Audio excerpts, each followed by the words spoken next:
Hey guys, Andrew Shrout. I'm here on the sideboard. I'm sitting with Matt Nass. How's it going, Matt? Hey.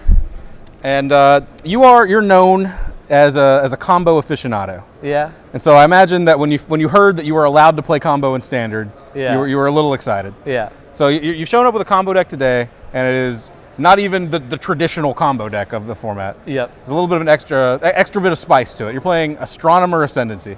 Yep. So tell me a little about basically what this deck is. So it's an Jeskai Ascendancy combo deck. Mm-hmm.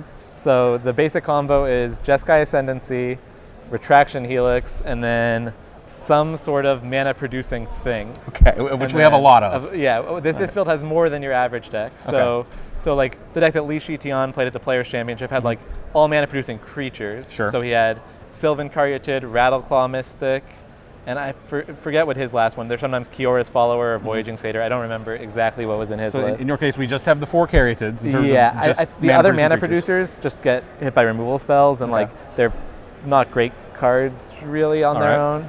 And so I decided to ignore those and play different mana producers. All right. And Springleaf Drum. Sure. And Karametra's Favor. Okay. Which is so Springleaf Drum we've seen in other variants. Yeah, you probably know that one. Karametra's Favor is an aura that for 1 and a green you put on a creature, and it cantrips. When it comes into play, you draw a card, and then it gives the creature the Birds of Paradise ability. Sure. Tap for any color. Just build your own Birds of Paradise. Yep. Okay, exactly. so you can put that on a creature, like a Sylvan Caryatid, for example. Yeah, that one doesn't. That one may not make sense. Okay. Yeah, like sometimes that does happen when you're like just want to cycle it, or if you have an Ascendancy out and you want to like get a loot plus a cantrip or what have you. All right, so that's not the plan A. It's not. I didn't think so. So let's talk a little about your other creatures that you have access to. Kind of the reason that you're stretching a little further than most to find some weird enchantments to play. For Melodious Astronomer. Yeah, so that is, I think Melodious Astronomer is the card that I want to draw even more than Jeskai Ascendancy. I think drawing Melodious Astronomer correlates to winning. Okay. So this card, it has a heroic ability. When you target it, you get to look at the top 3 cards and get an enchantment. And the key, even though you mostly target it with auras, you can get any enchantment, including Jeskai Ascendancy, which is a little bit subtle, but sure. So it's very important. Kind of like a backdoor Jeskai Ascendancy's 5 through 8. Yep. All right. Yeah, it means that this deck draws Jeskai Ascendancy more consistently than like Li Shitian's does, for example.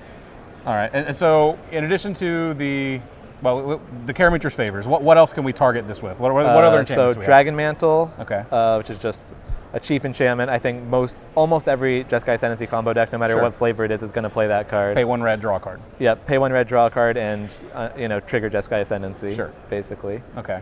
And then you can also target with Retraction Helix, which is one of the combo pieces. Okay. There's also some God's Willings, which are kind of both to protect your guys from removal and to kind of jumpstart the combo. And then there's also a couple chosen by Heliod's, which is one of the weaker cards in the deck. +2, draw a card. So it helps you protect from Anger or Lightning Strike. Okay. And it's a little debatable, but I think it's better than like Defiant Strike in this deck because you want actual enchantments to hit with Astronomer. You don't want to whiff on that guy too often. Okay.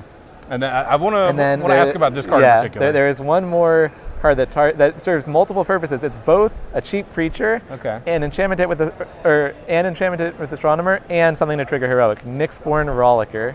All right. So sure, just basically does it all in this set, right? It really does. All right. It's not great at any one thing. Sure. Like if you needed something to trigger heroic, you'd rather play a Karametra's Favor because it cantrips, or even a chosen by Heliod is better at that. Okay. If you needed a 1-drop creature, you'd rather play a Swiftspear or something because it has haste, which isn't even in the deck. Right. Or a Crowan Crusader, which is in the deck and has some powerful abilities. Yeah, we'll get to that in a second. Yeah. And so, and if you were going to hit something with Astronomer, the best thing to hit is Ascendancy. So it's not great at any one role, but it serves all the roles. Okay. And I want to talk about Crowan Crusader next. Yep. That's basically the last angle in the deck. Yep, exactly. It's not really part of the combo in any sense. So it is good for comboing because it's, first of all, just cheap creatures are good for comboing. Okay. So a 1-drop creature. Second of all, it's good for comboing because if you trigger the heroic ability, you get a second creature. And you usually need one guy to be doing on Helix duty and one guy on mana making duty. All right. So you need 2 guys out. Okay. And so he does that by himself. So he has right. that going for him. And sometimes the haste is really relevant. When you make infinite creatures, you need attackers to get by theirs. Oh, sure. So getting sometimes you can draw infinite cards and find. In one game, he had 2 Caryatids up to block, and so I couldn't bounce them with Helix. So I had to draw my whole deck, and then find in a Crowan Crusader, target it a bunch, and then have my hasty tokens get by. Okay. So some weird stuff like that can come up. But you can also just win with a Crowan Crusader Ascendancy and damage. Okay. It turns out that it just spits out a lot of damage pretty quickly. So like when you target a Crowan Crusader with like a Dragon Mantle or something, you can put the token into play first and then have the +1/+1 from Ascendancy resolve. Sure.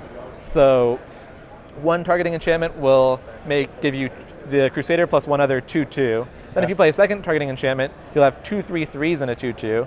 So just with 2 random enchantments, you have 8 damage out of nowhere. Okay. The next one will be 4 4 3 2, so it's like 13 damage, and it's just like. And then while they're dealing with all of that, then you still have a combo to threaten them with. Yeah. So it's not too common, but a Crowan Crusader can also just win with damage. All right.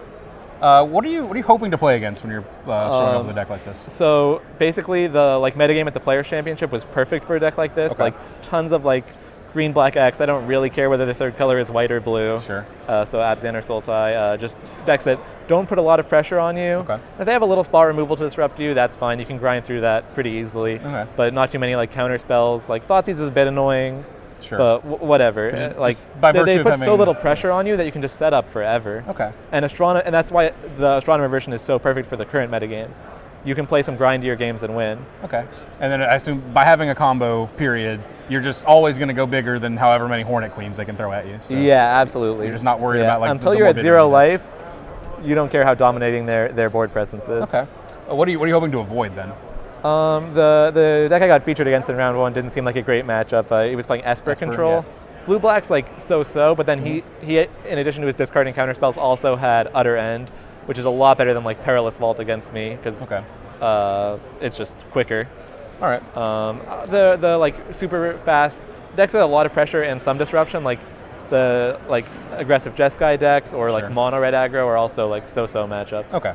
So anyone that is racing you is a problem, and anyone that is just if they're just straight racing me, I think I have a decent chance. But if they're racing me and have a lightning strike or one counter spell or some form of disruption, or Stoke the Flames or what have you. All right. I want to talk about the sideboard really quickly. You mentioned that you board in 4 Swansong in every matchup, more or less. More or less, and you're not that excited about the rest of the sideboard. Basically, black decks have Thoughtseize and usually go up to a fair amount post board, and white decks have Erase and usually go up to a lot post board.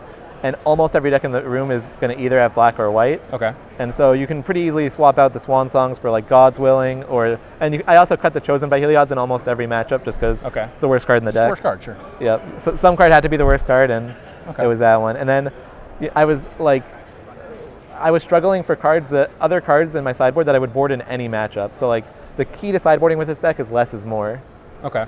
So I have Treasure Cruise, which isn't really great in the deck because I have no fetch lands and no real way to get cards in, and no instants or sorceries really. Okay. So with Ascendancy you're looting and then it's fine, but basically Treasure Cruise only gets turned on if your opponent they're is killing all my killing stuff your stuff, and countering discarding your stuff, my stuff and countering my stuff. Okay. And then I have Nyx Fleece Ram, which is a pretty corner case card, but why not? That one's cute because you can reveal it to Astronomer. It's an enchantment creature. Sure. And then I have Erases for the mirror match, even though I don't think it's very common, just because. I think you're the only one in the room playing this deck. I've heard someone else lose to it, so there is at least one other, maybe not the Astronomer version, but sure. Okay. Other Ascendancy combo decks. All right, fair enough. Yeah, certainly there are people playing Jeskai Ascendancy tokens, so. I'm not even sure you'd want to race against that one, honestly. That's how much I hate sideboarding with this deck. Okay. I would honestly just bring in Swansong and not bring in Erase. Okay. So your best advice for people picking this deck up would just be register 64 cards? Yeah, if you registered the 60 main deck, 4 Swansongs, and 11 basic islands in your sideboard, you'd probably just don't have any temptation to bring anything else in? Yeah. Okay. So at least we know there's some room to develop. Yeah, there might be some it sweet could be that there's some sideboard cards that I'm missing. I have done a lot of work on this deck, but it's certainly not. You could also try more sideboarding like Li Shitian did when he top-8'd the Pro Tour with this deck. I think he said he didn't like it that much afterwards, but he had Savage Knuckleblade and Pelucranos. Transforming into a kind of a makeshift monsters deck? Yeah. Okay. I'm not sure how the Meletus Astronomers are going to fit into your monsters Astronomer deck. Monsters, it's the next big thing. Yeah, absolutely. Absolutely, yeah. This format is certainly not stale. There's room for an Astronomer Monsters deck I think. Yeah. But we just finished the standard portion. You ended up, what, 2 and 2? Yeah, so I had 2 rounds that went like as smoothly as possible. I just like turn 4 killed both games in both the rounds I won. Sure. So it was just like, couldn't have been easier. And then in the rounds I lost, they were like super grindy games. And I hate to say it, but Miletus Astronomer kind of let me down. Oh no. I think one of the ones you saw on camera, I triggered Astronomer 4 times in a game, and I whiffed on all 4. And then in another game, I did the same thing where on one turn I played Mantle, Favor, Helix, and then used the Astronomer to replay the Mantle. Okay. And I whiffed on all of those too. No extra cards. No extra cards, yeah. I was cantripping off them, so it wasn't that bad. But I feel like if I just got a couple extra cards to go with, I could have maybe won. So, well, I assume you're playing the Little Green Men in Legacy, right? I am. Elf combo. Okay. Elf combo, as you are known to do. So yep. Hopefully those carry through the day, because I want to see more of this deck in action. Yeah. I'll be rooting for you. Thanks for sitting down with me, man. Yep, no problem. Stick around. We've got plenty more coverage coming of the Invitational here in Seattle.